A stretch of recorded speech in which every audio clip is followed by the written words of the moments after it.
Welcome to the Fear and Greed Business News Afternoon Report for Thursday, the 15th of February, 2024. I'm Michael Thompson. Every afternoon, we've got the 5 stories that happened today that you need to know about, so let's get going. Story number 1. The S&P ASX 200 gained 0.8% today to finish at 7,606 points. Again, of course, it was earnings results that really dominated the day. Tech stocks did best thanks to a major takeover offer, while real estate and consumer discretionary stocks also outperformed. Energy stocks did worst. NAB and ANZ led the banks higher, both up more than 1%, while Macquarie Group was another very strong performer, up 3.2%. Among the non-reporting stocks, WiseTech Global and James Hardie both did well, while Woodside fell sharply, down 2.8%. Worst on the day, though, were Data3 and Pro Medicus, both down around 13% after reporting half-year results. Best was Altium, which received a $9 billion takeover offer from a Japanese group, with its share price jumping almost 29% today. In economic news, the unemployment rate has pushed above 4% for the first time in 2 years, coming in at 4.1% for January, according to the ABS. On to story number 2, lots of big companies reporting today. Growth in mobile phone, international and infrastructure services has helped Telstra boost profits by 12%, though things aren't looking as good for its enterprise division, which provides services to businesses. Its shares closed down 2.4% today.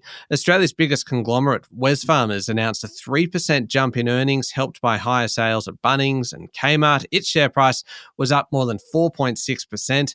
And Australia's leading property group, Goodman, has upgraded full-year earnings, even though a write-down of assets led to a loss for the December half. Story number 3, another interesting earnings result today was Treasury Wine Estates, owner, of course, of the Penfolds brand. It announced an 11% fall in profit, cut its first half dividend, and yet its share price jumped nearly 3%. This is a great case of investors, I suppose you'd say, thinking forward rather than kind of looking backwards. Chief Executive Tim Ford said that the slide in earnings was because the North American business didn't do so well. Now, that business is based around the 19 Crimes brand, which has American rapper Snoop Dogg as its figurehead. Ford said that business should stabilize after a lean patch, and along with Californian luxury wine business Dow Vineyards, which Treasury bought last year, things are looking up.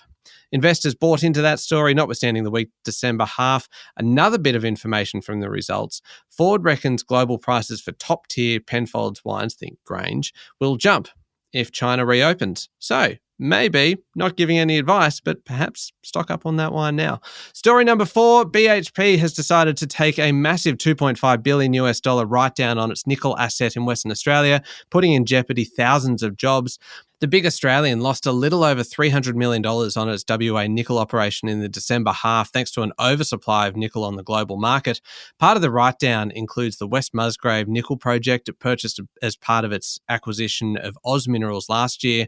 It blamed a flood of cheap Indonesian nickel for the loss. We've talked a lot about that. There is now a chance that BHP will mothball its nickel business, put it into care and maintenance, which would trigger big job losses.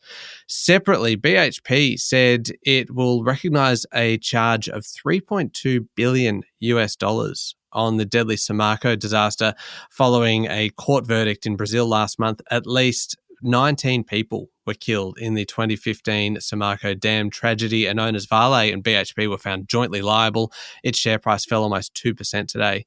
And finally, story number 5, Anthony Albanese, Canadian Prime Minister Justin Trudeau, and New Zealand PM Christopher Luxon have warned that Israel's ground invasion of Rafah in southern Gaza would be, quote, catastrophic, and have called for it to be abandoned. In a joint statement, the heads of government have called for a ceasefire, for Hamas to lay down its arms, and for all hostages to be released to enable a, quote, path towards securing lasting peace for Israelis and Palestinians. The Prime Minister said a military operation into Rafah would be catastrophic, with around 1.5 million Palestinians currently taking refuge in the area, including many Australian, Canadian and New Zealand citizens and their families.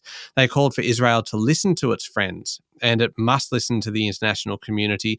It came as the US-backed peace talks in Egypt hit a major hurdle after Israeli Prime Minister Benjamin Netanyahu said he would not send a delegation back to Cairo to continue the negotiations until Hamas softened its stance. That's it for the afternoon report for Thursday, the 15th of February 2024. Sean Aylmer and I will be back tomorrow morning with the Friday edition of Fear and Greed Business News. I'm Michael Thompson. Enjoy your evening.